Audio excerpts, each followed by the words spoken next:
afternoon, and thank you for choosing Across the Fence. I'm Will Michael in for Fran Stoddard. The very first Arbor Day in this country dates back more than 140 years.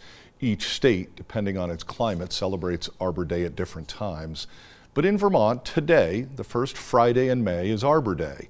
It's a holiday that celebrates the planting, the upkeep, and the preservation of trees. And as we'll learn in just a bit, Vermont has an Arbor Day art contest for school kids, and we'll meet the winners as part of this program. But first, I want to welcome two guests who are on the front lines of trees and tree health in Vermont. Gwen Kozlowski is the Outreach and Education Coordinator with the Vermont Urban and Community Forestry Program, and Rebecca Roy is the Regional Manager with the Vermont Department of Forest, Parks, and Recreation. Good afternoon to both of you, and thanks for being with us. Thank you. Thank you, Will. Gwen, I'm going to start with you. What do you want Vermonters to know about the history and significance of Arbor Day in our state?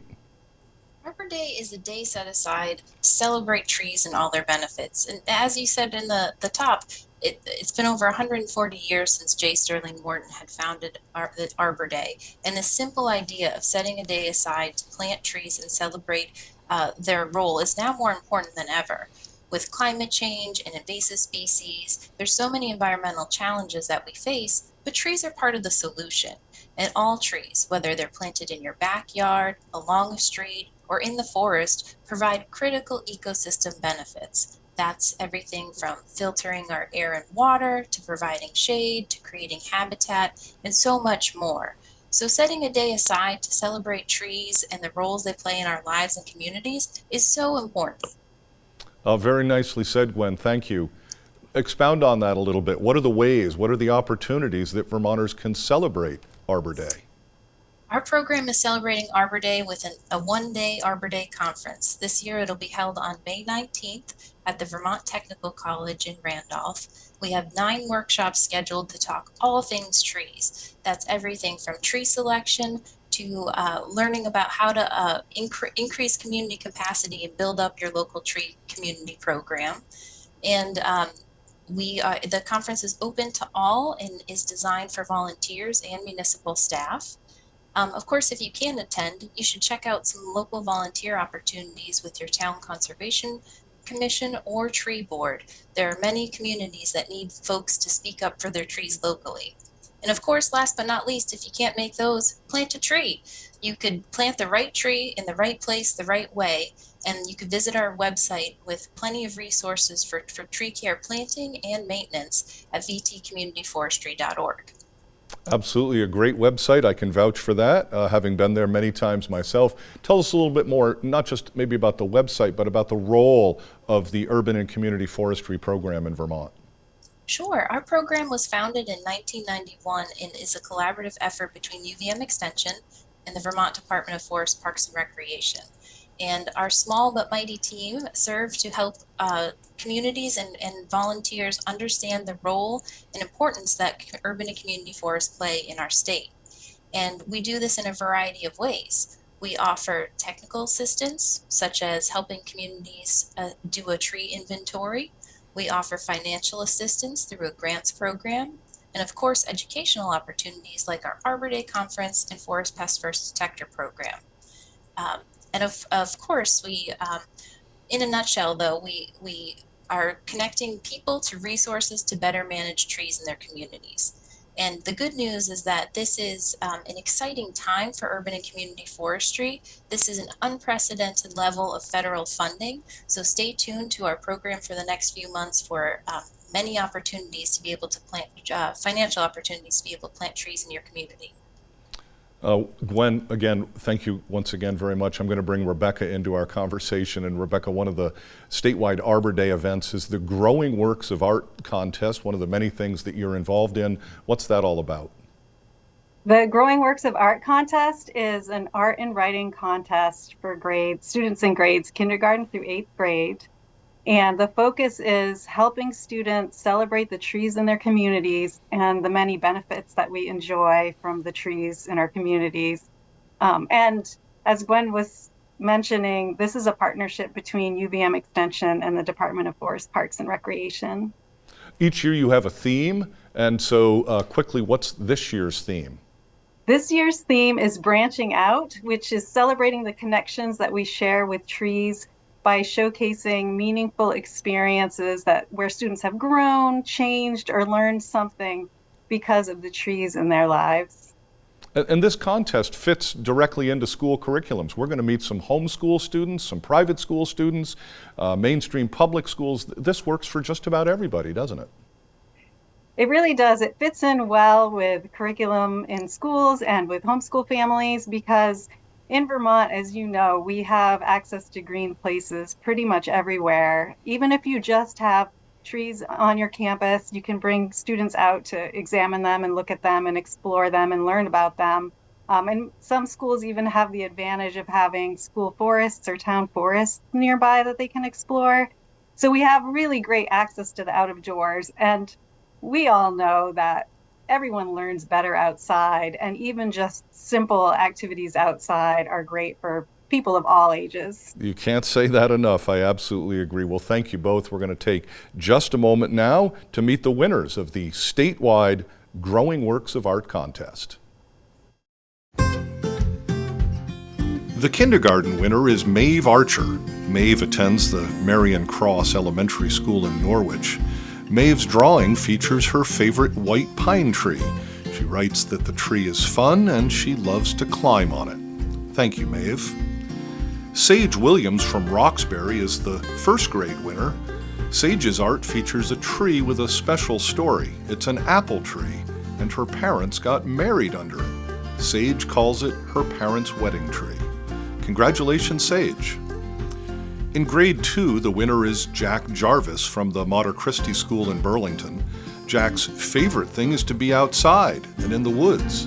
Along with his artwork, Jack wrote, "When you're feeling bad, you should go to nature. When life gets hard, go outside. It heals me." Nicely done, Jack.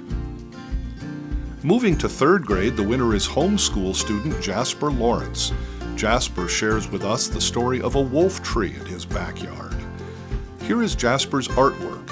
He writes that the wolf tree has survived fires, floods, lightning, and droughts. Jasper likes being near the wolf tree. Congratulations, Jasper. Our next winner is in 4th grade at the Mater Christi School. It's work by Gwendolyn Furlick. Along with her beautiful drawing, Gwendolyn writes about trees through the seasons, providing shade in the summer, turning colors in the fall, but standing strong all year round. Great job, Gwendolyn, and congratulations. Sadie Murnahan is the winner in grade 5. She goes to the Mater Christi School, and she shares her drawing and story of the alone tree. I am much like the tree that stands alone, yet accompanied by millions of leaves. Although they leave me every winter, the snow blankets me in comfort. My hair flows like the tree's branches that battle the wind. Thank you, Sadie, and congratulations. 6th grade is next, and the winner is Shay Belitza from the Shelburne Community School. Shay's gorgeous artwork is accompanied by her story called Just Like My Tree.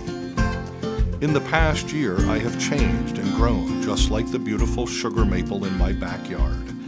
As the tree has grown leaves and made it through the snow, I've been doing the same. When I think about how much I've grown, I think about how my favorite tree has grown.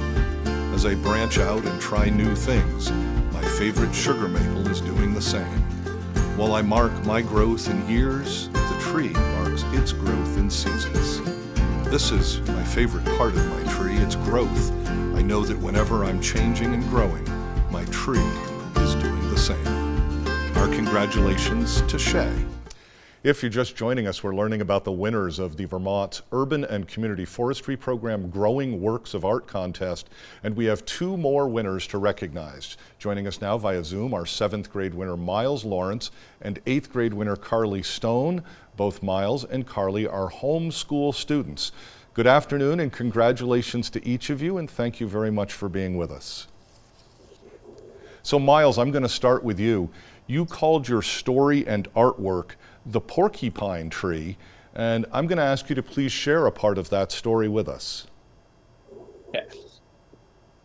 There's a big tree in our woods behind our house. A porcupine lives in it. There is so much porcupine poop at the base of the tree that it fills up the whole hollowed out bottom of it. Half of the tree is fallen over, and the part is completely hollow. It is about 20-foot long tunnel. Our dogs and cats like to go in it, and when they do, we can't see them because it's so dark, and don't want them to go. We don't want to go in there, but there. The porcupine tree is also right next to someone's old dump site. We have found a bunch of cool stuff right near the tree.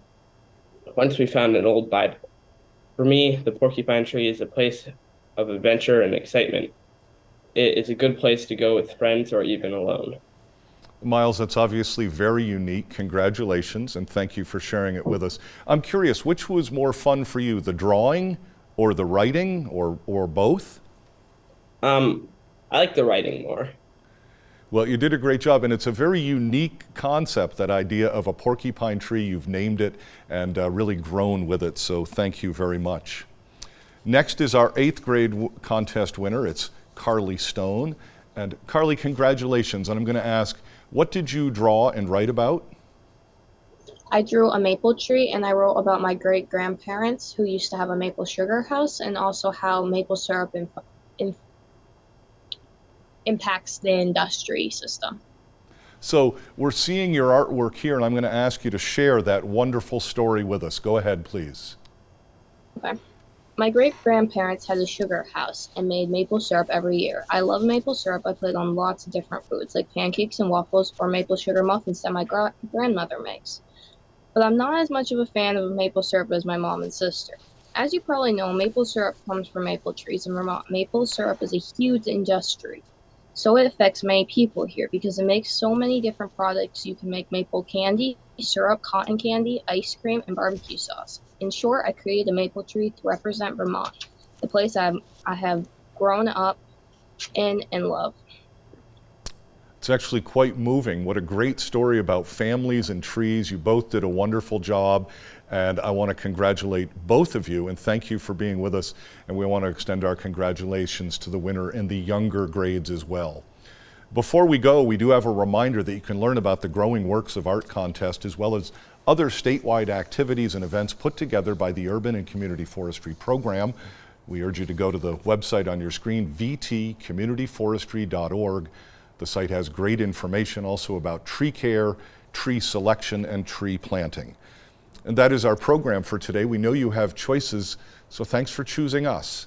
I'm Will Michael, inviting you to join us back here each weekday afternoon for another visit across the fence.